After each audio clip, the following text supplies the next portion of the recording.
Hello everyone, welcome to my channel guys.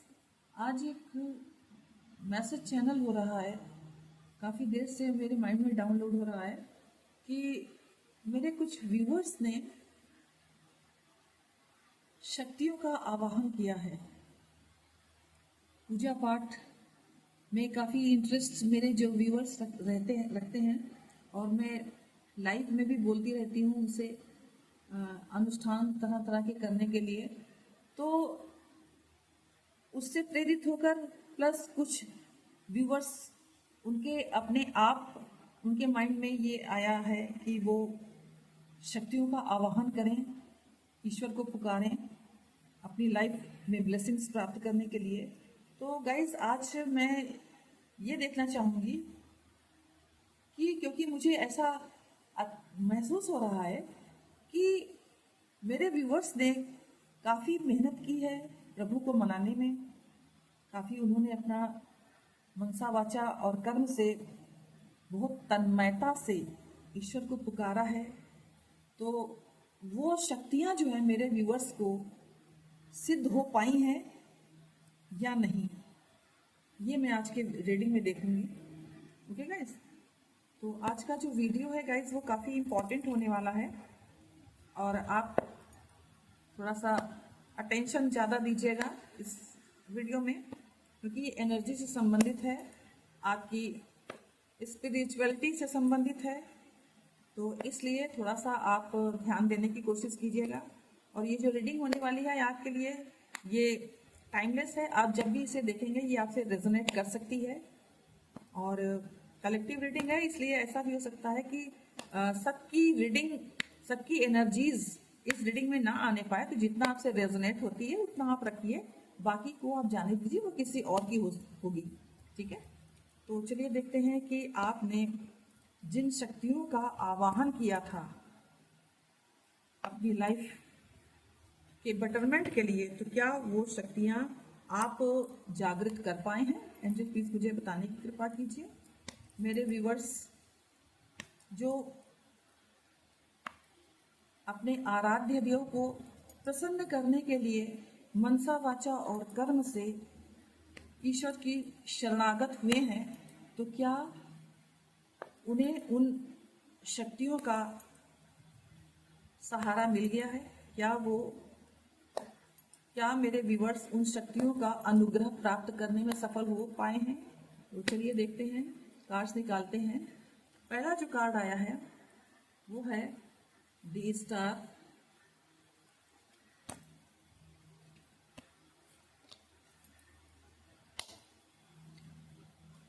Next जो card है high priestess,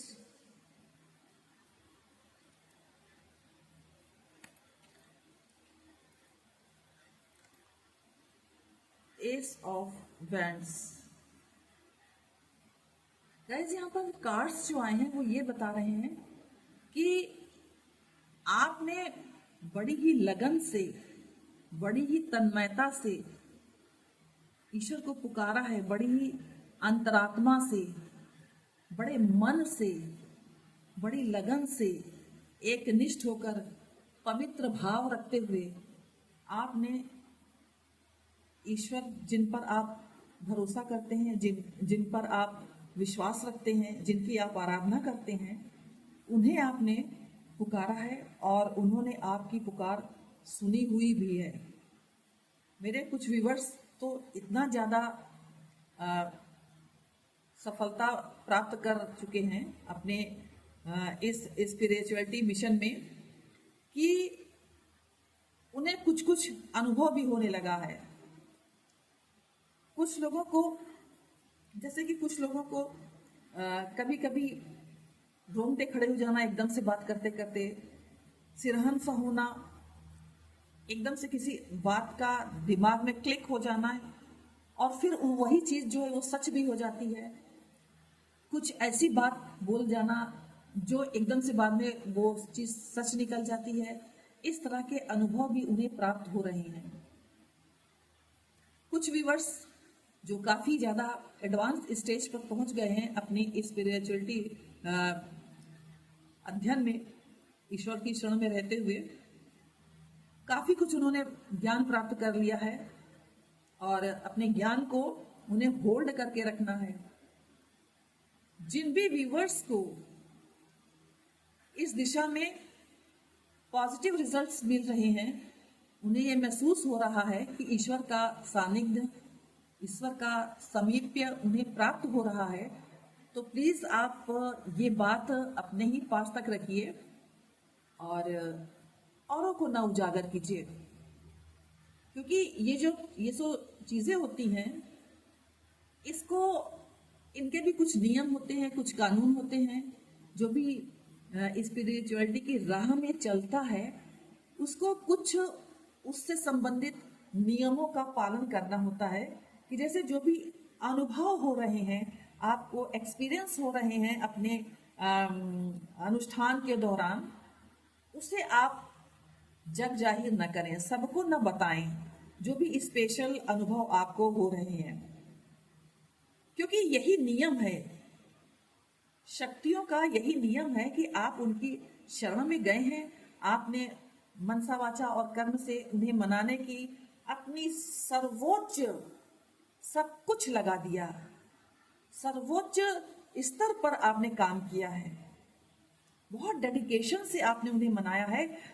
आपको उन्हें मनाने में आपने अपना जैसे रोम रोम लगा दिया है, अपने शरीर का रोम रोम आपने अपने इष्ट देव को या इष्ट देवी को मनाने में समर्पित किया है। इतना हाई लेवल का मुझे कुछ व्यूवर्स का जो है वो एनर्जी प्राप्त हो रही है कि उन्होंने सब कुछ लगा दिया और बड़े ही भोले मन से, बड़े ही पवित्र मन से उन्होंने ईश्वर को पुकारा है और बड़े ही श्रद्धा और भक्ति से, बड़े पैशनेट होकर के, बड़े ही जोश में, बड़े ही तन्मयता से, बड़े ही दयनीयता से, बड़ा ही दयनीय होकर के उन्होंने पुकारा है।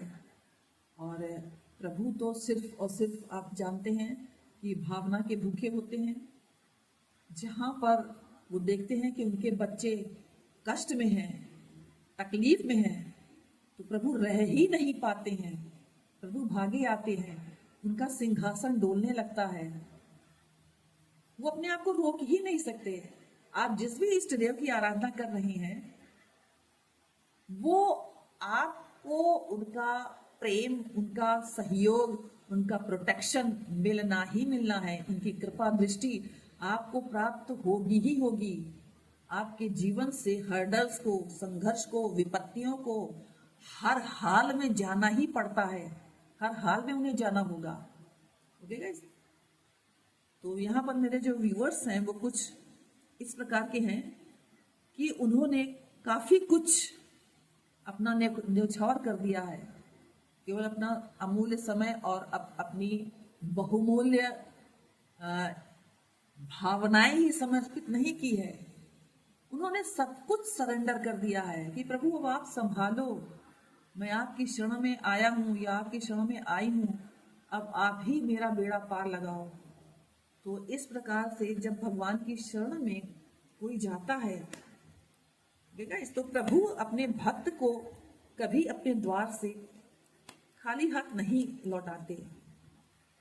नतीजा ये हुआ कि मेरे कुछ व्यूअर्स, उनके पास वो शक्तियाँ, काफी लोगों के पास तो मैं देख पा रही हूँ कि आ चुकी हैं, क्योंकि एनर्जीज आपके लिए जो आई है ये बता रहे हैं कि मेरे काफी व्यूअर्स जो हैं वो सफल हो चुके हैं अपने आराध्य देव को मनाने में। 98% सफल हो चुके हैं, बस थोड़ी सी जो सफलता है वो और बाकी है। तो मेरा यही आपको कहना रहेगा, यही इंस्ट्रक्शंस रहेगा, मेरा यही गाइडेंस आपके लिए यही रहने वाला है कि प्लीज आप इसी तरह से अपने रास्ते पर आगे बढ़ते रहिए। आपको ईश्वर का पूर्ण सामीप्य प्राप्त हो जाएगा इसी प्रकार से आप आगे बढ़े तो, क्योंकि ईश्वर अपने भक्त को कभी भी अपने दौर से खाली हाथ नहीं लौटाता। वो अपने भक्त की लाइफ में हर प्रकार का बैलेंस लाने के लिए हमेशा तैयार रहते हैं, क्योंकि ईश्वर जानते हैं कि उनका भक्त उन्हें बहुत ही असहाय अवस्था में पुकार रहा है। एक एक हमारे कर्म से, हमारे एक एक भावनाओं से भगवान परिचित रहते हैं, क्योंकि उनसे कुछ भी नहीं छिपा है। तो आपको ये कहा जा रहा है कि आप थोड़ा सा समय अपने लिए अलग निकालें। यहाँ पर देखिए, ये कार्ड भी बता रहा है थोड़ा सा आत्मचिंतन करें। और आप आत्मचिंतन करते समय ये सोचें कि जो शक्तियां आपने हासिल की है, आपको कभी कभी कोई अच्छी सी सुगंध एकदम थोड़े समय के लिए आती होगी, जो कि इस बात का संकेत दे रही है कि आपकी जो आपने जो अनुष्ठान किया है स्पिरिचुअल पाथ पर रह के, वो सफल होता हुआ दिखाई दे रहा है। तो आप थोड़ा सा अकेले रहिए, आत्मचिंतन कीजिए और अपनी अनुष्ठान के बारे में, अपने प्रभु के बारे में, और जो शक्तियां आपको मिली हुई हैं, जितनी मात्रा में आप इन शक्तियों को प्राप्त कर चुके हैं, तो आपको इनके प्रति बहुत सावधान रहना है। आपको इन्हें फॉर ग्रांटेड नहीं लेना है, और आप फॉर ग्रांटेड लेंगे भी नहीं, क्योंकि ये जो शक्तियां हैं, इनके जो अपने नियम होते हैं वो आप पहले से ही जान चुके रहते हैं। और ये शक्तियां आपका मार्गदर्शन उस समय भी करेंगी जब आपको कोई चीज नहीं मालूम होगी। कोई प्रोटोकॉल इन शक्तियों से संबंधित अगर आपको नहीं भी पता रहेगा, तो ये शक्तियां स्वयं आपको उसके विषय में ज्ञान देंगी। मैं यहाँ पर गाइस देख पा रही हूँ कि मेरे कुछ व्यूअर्स जो हैं, उन्होंने तो किसी गुरु का संरक्षण लिया है और उनके गुरु के संरक्षण में ही वो अपना ये अनुष्ठान कर रहे हैं। लेकिन कुछ व्यूअर्स ऐसे भी हैं जिन्होंने गुरु का संरक्षण नहीं भी लिया है, और वो जैसा उनका इंट्यूशन कह रहा है उसके अकॉर्डिंग काम कर रहे हैं, और वो सफल भी हो रहे हैं, क्योंकि कहीं ना कहीं उनका जो इंट्यूशन है वो उन्हें प्रॉपर गाइडेंस दे रहा है। और ऐसा सिर्फ उन व्यूवर्स के साथ हो रहा है गाइस, जो स्पिरिचुअलिटी में इस जन्म से नहीं बल्कि अपने पास्ट लाइफ से ही ईश्वर से जुड़े हैं। उन्होंने अपने पिछले जन्मों में भी ईश्वर को काफी पुकारा है, काफी मनाया है, काफी उनके अनुष्ठान किए हैं, और ईश्वर के बताए हुए हर बात को उन्होंने अपने जीवन में फॉलो किया है, और अपना जीवन बहुत ही शांति प्रिय और नेक जीवन बिताया है पास्ट लाइफ का। तो इस लाइफ में आकर के उनके थोड़े से एफर्ट से ही उनके जो इष्ट देव हैं वो प्रसन्न हो चुके हैं, और इस प्रकार से उन्हें उनकी शक्तियों का आभास हो रहा है, और उन्हें अपने रास्ते के जो हर्डल्स हैं, जितनी प्रॉब्लम्स हैं, वो कहीं ना कहीं अब हटती हुई उन्हें दिखाई दे रही हैं। तो गाइस, आपको ये समझाया जा रहा है कि आप इन ईश्वरीय शक्तियों को मेंटेन, बैलेंस करके रखिएगा। कहने का मतलब ये है कि देखिए, अगर आपके पास कोई एक मान लीजिए 100 पावर का बल्ब है, ठीक है। अब आप 100 पावर का बल्ब, आप तो यूज टू रहते हैं उसके यूज करने के लिए। मान लीजिए अगर आपको 200 पावर का बल्ब, 300 पावर का बल्ब मिल जाए तो आपको उसकी रोशनी काफी लगेगी। लेकिन अगर आप पावर हाउस के ही पास चले जाएं तो कितनी ऊर्जा उसकी होगी, उसकी ऊर्जा की आप तुलना भी नहीं कर सकते किसी से, और शायद उतनी ऊर्जा आप ग्रहण भी न कर पाए। और ईश्वरीय शक्ति तो पावर हाउस है, शक्तियों का घर है। तो जब इस तरह की एनर्जीज के सानिध्य में आप आ रहे हो, तो आपको बहुत ज्यादा समझदारी से काम करना है, और अपनी लाइफ को भी उसी तरह से मेंटेन रखना है। और ये शक्तियाँ बहुत ज़्यादा कहना चाहिए, बहुत दयावान भी होती हैं। अगर मान लीजिए आपसे कुछ कभी भूल चूक मिस्टेक हो जाती है और आप सच्चे दिल से क्षमा प्रार्थना कर देते हैं, तो वो माफ भी कर देती हैं, है ना। इस तरह की इनका नेचर होता है, और बहुत दयावान होती हैं, और सिर्फ आपकी भावनाओं को ही देखती हैं, आप किस भावना से उन्हें पुकार रहे हैं, इस पर उनका ध्यान रहता है।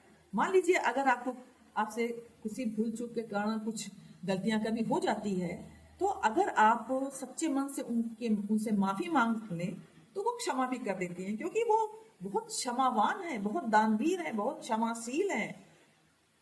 लेकिन आपके आपके लिए ये बनता है कि आपने उन शक्तियों को, जो शक्ति का भंडार है, जब उन्हें पुकारा है तो आपको चीजों को बहुत केयरफुली हैंडल करना है। आपको उन शक्तियों को फॉर ग्रांटेड नहीं लेना है। अगर कुछ गलती होती है तो आप बेशक माफी तो मांग सकते हैं, लेकिन फिर भी आपको बहुत सतर्क रहना है उन शक्तियों के प्रति। आपने उन्हें बुला तो लिया है, आपकी भावनाओं से प्रभावित होकर, आपकी भावनाओं से द्रवित होकर के वो शक्तियां आपके पास आ तो गई हैं। अभी कुछ व्यूअर्स ऐसे भी हैं जिनके पास अभी वो नहीं पूर्णता आई है, मगर उनके पास भी वो आ जाएंगे यदि वो इसी प्रकार से डेडिकेशन वर्क करते रहे तो।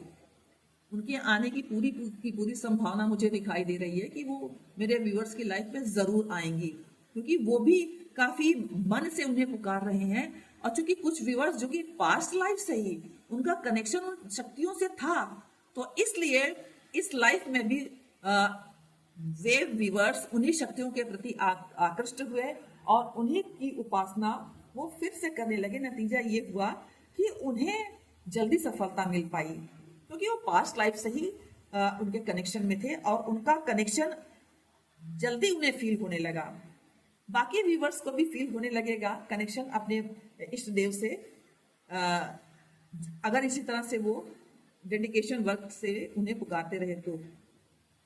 गाइस, यहाँ चीजें जो है बहुत ज्यादा सेंसिटिव हो जाती हैं, क्योंकि जो ईश्वरीय शक्तियां होती हैं वो ये चाहती हैं कि जो प्रोटोकॉल, जो नियम, जो कानून जो उन्होंने बनाए हैं अपने साधकों के लिए, उसे आपको हर हाल में अच्छी तरह से निभाना है और अपनी चीजों को बहुत ही केयरफुली ढंग से हैंडल करना है और बहुत सॉफ्टली हैंडल करना है।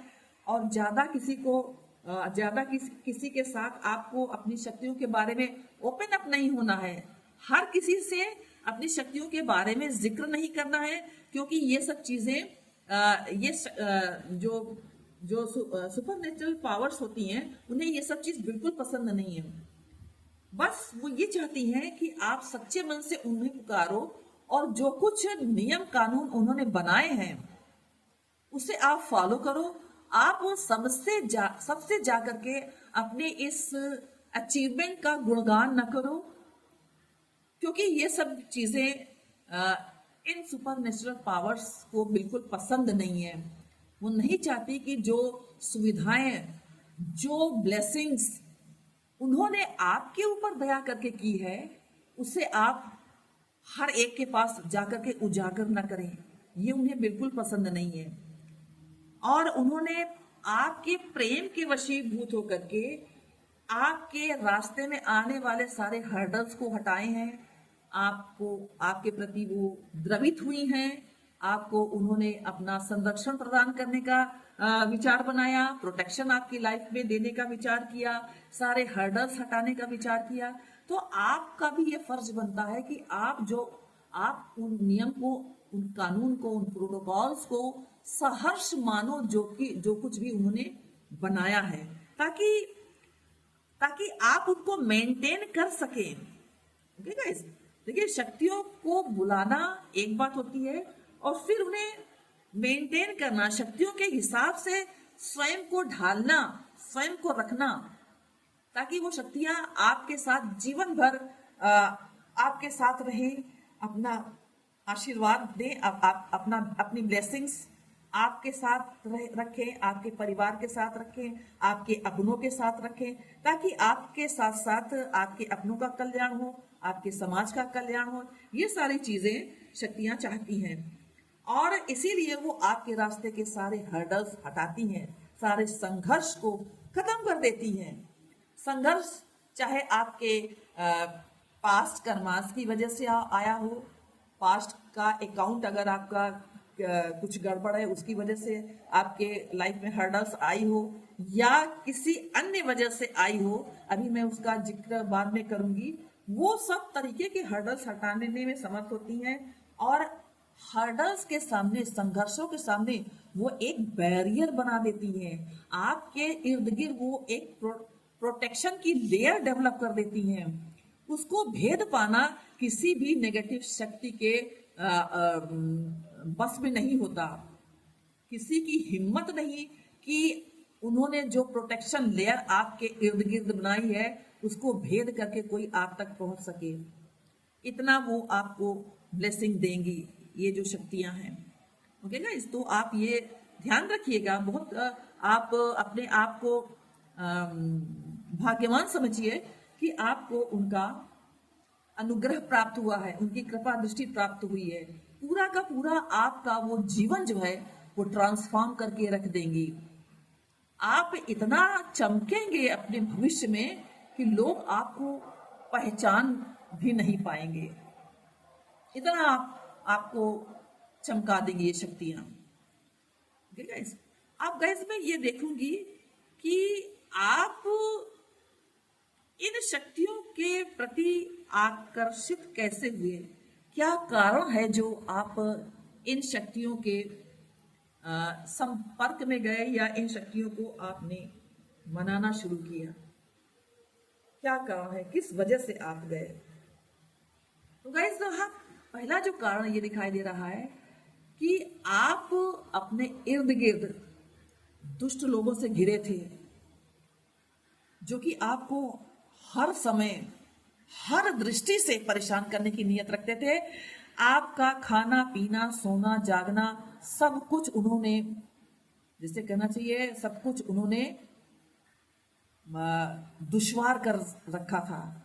ना आप चैन से खा पा रहे थे, ना पी पा रहे थे, ना अपनी फैमिली के साथ रह पा रहे थे, ना आप वर्क कर पा रहे थे। आपके वर्क स्थल पर दुनिया भर की परेशानियां उन लोगों ने खड़ी कर दी थी। ऐसा उन्होंने जादू टोना ब्लैक मैजिक ये सारी चीजें आपके लाइफ में करके हर तरफ से आपका रिश्ता खराब कराया, आपके बच्चों का रिश्ता खराब कराया, आपके लाइफ में पैसों की तंगी भर दी, जॉब छुटवा दिया।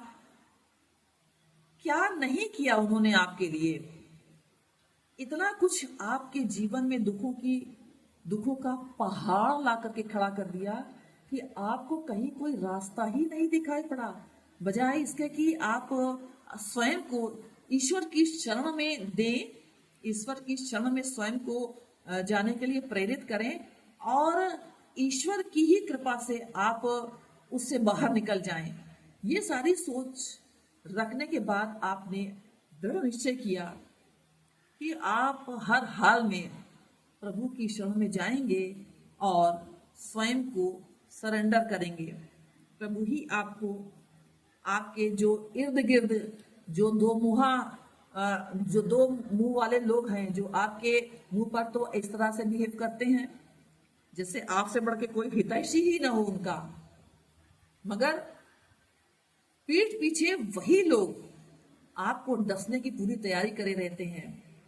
आपके साथ घुल मिल करके आपके राज से परिचित होते थे और फिर जैसे ही उनको मौका मिलता था वो आपकी लेग पुलिंग करने में जरा सा भी हिचकिचाते नहीं थे, कोई कसर नहीं छोड़ते थे आपको परेशान करने के लिए, आपको बर्बाद करने के लिए, आपके बच्चों के लाइफ को खराब करने के लिए, आपके बच्चों के संबंध को खराब करने के लिए उन्होंने कुछ नहीं छोड़ा।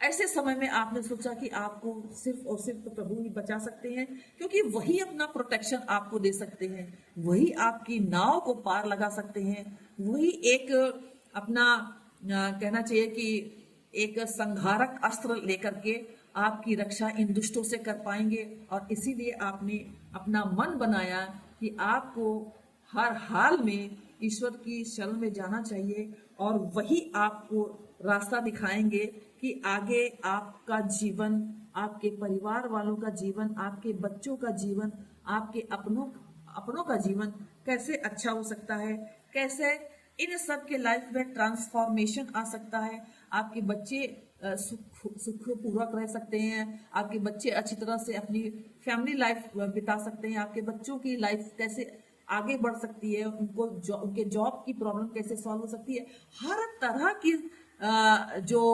ट्रांसफॉर्मेशन है लाइफ का, वो सिर्फ और सिर्फ ईश्वर ही आपकी लाइफ में ला सकते हैं। इस वजह से आपने स्वयं को ईश्वर की शरण में ले जाने के लिए सोचा, बल्कि सोचा ही नहीं, दृढ़ निश्चय किया, और वही आपके जीवन का जो रहस्य है, जो आपकी सफलताओं के रहस्य की चाबी सिर्फ और सिर्फ ईश्वर के ही पास है, ऐसा आपने सोचा।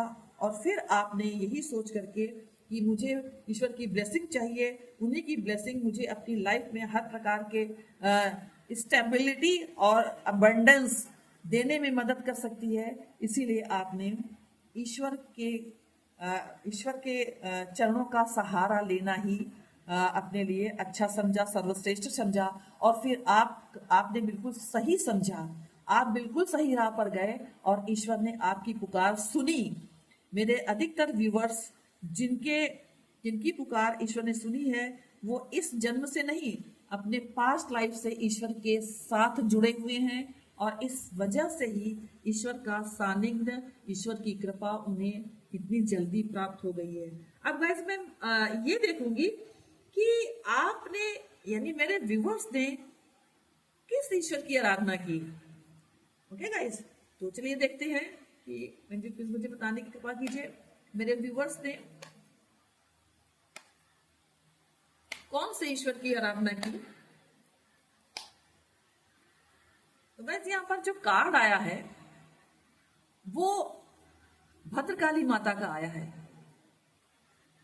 हमारी जो भद्रकाली माता है वो विकराल रूप इसलिए रखती हैं कि जो शत्रु होते हैं वो प्रेम से जो नहीं मानते हैं, तुलसीदास जी ने कहा भी है, बिन भय होए न प्रीत।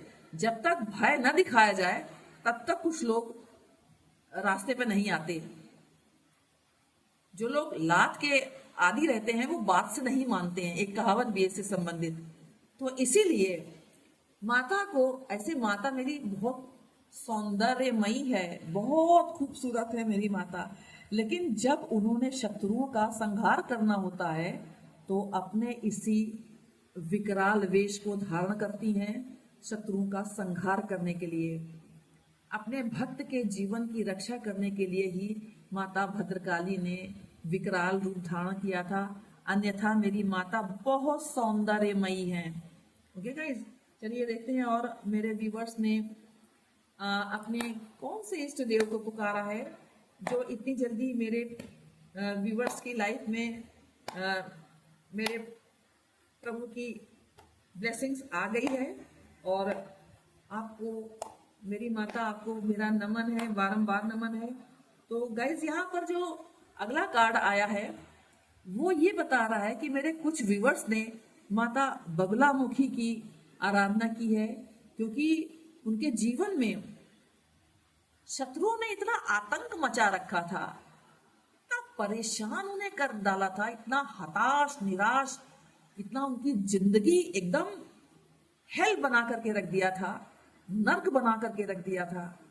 बहुत दुखी थे मेरे व्यूअर्स, बहुत परेशान थे, और इसीलिए उन्होंने बगलामुखी माँ की शरण में जाना उचित समझा और बगलामुखी माता का अनुष्ठान उन्होंने किया, और मातेश्वरी ने अपनी कृपा दृष्टि भी उन्हें की, और उनकी ब्लेसिंग्स मेरे व्यूवर्स को मिलती हुई मुझे दिखाई दे रही है अच्छी तरह से कि मेरे व्यूवर्स जो हैं माता बगलामुखी की उनके ऊपर ब्लेसिंग्स मिल रही है। गाइस, यदि आप से ये रीडिंग रेजोनेट हो रही है तो प्लीज़ मुझे बताने की कृपा जरूर कीजिएगा कि आपको कौन से भगवान की ब्लेसिंग्स मिल रही है, प्लीज़ आप मुझे बताने की कोशिश कीजिएगा।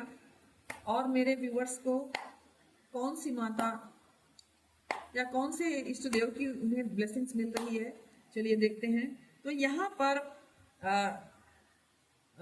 ये जो माता है कामाख्या माता, इनकी ब्लेसिंग्स मेरे कुछ व्यूवर्स को मिलती हुई मुझे दिखाई दे रही है। मेरे कुछ व्यूवर्स ने इन्हें भी पुकारा, इन्हें भी मनाया, इनकी आराधना की, और माता कामाख्या देवी को प्रसन्न करने के लिए उन्होंने जतन लगाए, बहुत अनुष्ठान किए, मंत्रास की चैंटिंग की।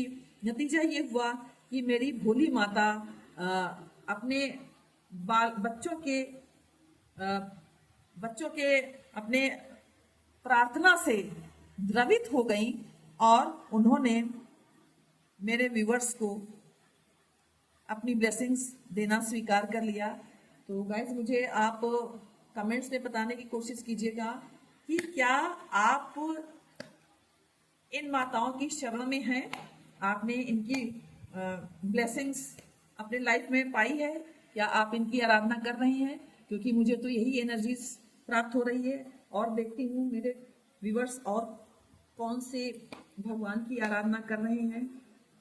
तो गाइज यहाँ पर मुझे ये कार्ड आया है जो कि ये बता रहा है कि मेरे कुछ व्यूवर्स शंभुनाथ बाबा की उपासना कर रहे हैं, शंकर भगवान को मना रहे हैं। और भोले बाबा तो भोले भंडारी हैं ही, वो सच में बहुत भोले हैं। और उन्होंने अपनी ब्लेसिंग्स अपने भक्तों को दी है। जरा सी भी देर नहीं लगाते, मेरे भोलेनाथ इतने भोले हैं, तुरंत सुनते हैं अपने भक्त की पुकार को। नाम ही उनका भोलेनाथ है। और देखिए मेरे व्यूवर्स उनके किन इष्ट देव की ब्लेसिंग्स प्राप्त कर रहे हैं, चलिए गाइस देखते हैं। तो यहाँ पर गाइस ये जो कार्ड आया है वो ये बता रहा है कि मेरे कुछ व्यूवर्स भगवान विष्णु की शरण में भी हैं और प्रभु को पुकारते हुए दिखाई दे रहे हैं। और मेरे कुछ व्यूवर्स श्री रामचंद्र जी की भी उपासना करते हुए मुझे दिखाई दे रहे हैं, सीताराम जपते हुए दिखाई दे रहे हैं। गाइस मुझे बहुत स्ट्रॉन्ग इंट्यूशन हो रहा है कि मेरे कुछ व्यूवर्स जो हैं वो श्री रामचंद्र जी की भक्ति करते हुए मुझे दिखाई दे रहे हैं। तो आप कमेंट्स में मुझे बताइएगा जरूर कि मेरे कौन से व्यूवर्स हैं जो श्री रामचंद्र जी को पुकार रहे हैं। ओके गाइस, चलिए मैं और देखती हूँ कि मेरे व्यूवर्स और कौन से भगवान को पुकार रहे हैं। एंजल प्लीज मुझे बताने की कृपा कीजिए।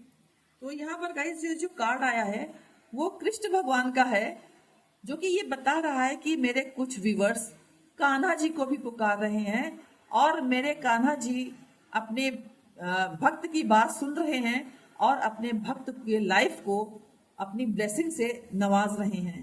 ओके गाइज, अब मैं ये देखूंगी कि ये जो जितने भी भगवान हैं या देवी जी हैं वो मेरे व्यूवर्स को क्या बोल रहे हैं। तो यहाँ पर गाइज जो कार्ड आया है वो फॉरगिविंग का आया है। यहाँ पर ये जो भगवान हैं जिनकी भी आप उपासना करते हैं उनका ये कहना है कि आप जितने भी लोगों ने आपका बुरा किया है, आपको परेशान किया है, आपको सताया है, आपको हर्ट किया है, चैन आपका मुश्किल कर दिया था, जीना आपका दुश्वार करके रखा था, आप उन सबको क्षमा कर दीजिए। अब आप ये सोचेंगे कि मैं तो इतना परेशान हुआ, मैंने अपना अमूल्य समय नष्ट किया है इनकी दुख झेलने में, इनकी प्रॉब्लम्स को फेस करने में, मैं इनको माफ कर दूंगा, क्यों माफ कर दूं, आप ये सोचेंगे। तो भगवान ये आपसे बोल रहे हैं या जो भी आपके इष्ट देव हैं वो बोल रहे हैं कि आप इसलिए उन्हें माफ कर दें क्योंकि उनका कर्मा बैकफायर होना ये तो निश्चित है, इसमें कोई दो राय नहीं कि उनका कर्मा उन्हें बैकफायर करेगा निश्चित रूप से। आप उनको कुछ कहें, आप उनको कुछ करें या ना करें, भगवान तो उन्हें पनिशमेंट देने वाले हैं ही। तो जब भगवान दे ही रहे हैं तो आप इन्वॉल्व क्यों हो रहे हैं, पहली बात। दूसरी बात ये है, प्रभु का ये कहना है कि अगर आप उनके लिए बद्दुआ मनाएंगे, उनको माफ नहीं करेंगे, तो कहीं ना कहीं वही काम आप भी करेंगे जो उन्होंने आपके लिए किया है ना। तो नतीजा ये होगा कि आप अपना कर्मा फिर से क्रिएट कर लेंगे उनके विरुद्ध, तो फिर से वो आपके अगले जन्म में मान लीजिए ये सब चीजें रिपीट करें तो नहीं। अब ये लिंक टूटना चाहिए, ये आदान प्रदान कर्मास का टूटना चाहिए और इससे आपको अपना पीछा छुड़ा लेना चाहिए। और पीछा छुड़ाने का जो सबसे सरल तरीका यही है कि आप उन्हें क्षमा कर दीजिए, ठीक है, आप फॉरगिव कर दीजिए, आप उन्हें क्षमा कर दीजिए, माफ कर दीजिए। तो आप स्वयं को उनके बंधन से मुक्त कर पाएंगे। ये प्रभु का आपके लिए कहना है। ठीक है, और क्या मेरे प्रभु का गाइडेंस है आपके लिए? दूसरा जो गाइडेंस है वो होप का आया है। प्रभु ये कह रहे हैं कि आप हमेशा अपने मन में एक अच्छी आशा लेकर के ही आगे बढ़ना। उनकी ब्लेसिंग्स आपको मिल गई है, तो इसका मतलब ये नहीं कि आप अपने आप को ये सोचे कि मैं तो युद्ध का विजेता हो गया हूं, अब मैं जो चाहूं वो कर सकता हूं। नहीं, आपको सिर्फ अच्छे कर्मों की ही आशा रखनी चाहिए, और आपको ये आशा रखनी चाहिए कि जब तक आपके कर्म अच्छे रहेंगे तभी तक आपको प्रभु का सिर्फ साथ मिल पाएगा। जहां अगर आपने नेगेटिविटी को, दुष्कर्म को अपनी लाइफ में स्थान दिया, तहां आप प्रभु की निगाह से उतर जाएंगे। ठीक है, तो आप अपने मन में यही होप बना करके चलिए कि आप हमेशा सत्कर्म करेंगे, आप हमेशा सत्कर्म को ही अपने जीवन में स्थान देंगे। ओके गाइस, और देखिए क्या मेरे प्रभु आपको बोल रहे हैं। गाइस, मेरे प्रभु का ये कहना है कि ये सब अगर आप करते हैं तो आपके जीवन में सेलिब्रेशन हमेशा रहेगा। आपका जीवन, आपके अपनों का जीवन हमेशा खुशहाली से भरा रहेगा। आप जीवन में खुशियां प्राप्त करेंगे, आप जीवन के उच्चतम स्तर पर जाएंगे। आपके बच्चे बहुत खुशहाल रहेंगे, वो भी अपनी लाइफ में बहुत सफलता प्राप्त करेंगे। यानी जीवन में आपके चारों ओर सेलिब्रेशन ही सेलिब्रेशन प्रभु देने वाले हैं। ओके गाइज, तो ये थी आपके लिए रीडिंग। अगर आपसे रेजोनेट हुई हो तो please like, share and comments कीजिए। जय माता की।